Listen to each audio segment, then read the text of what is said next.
Tinkalaniqtaq chamuchalal ayu wilqu pan abishbal saksamani reh purul ha ayu chiqakawsan wach herk'utjik aq wilik orbal reh chihe taqi chinchal k'acharel orik chikpoqomchi enkitejej tz'i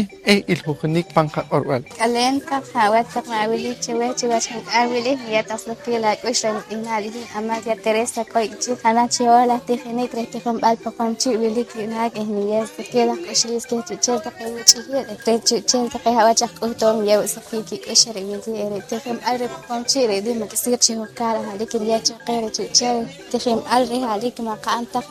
utjiqa yunachi wachi ihwali shari wili orqan mashaq taqewi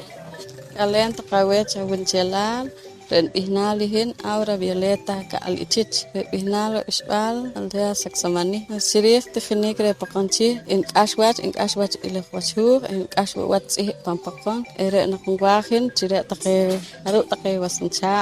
ilke ayu nena qinkitkhukh tsib enena qinkitkhukh ilkhwachu pampakon share wilih ki shib in qorbal dios taqawe Kalen nawe tebinan daura aldin kikal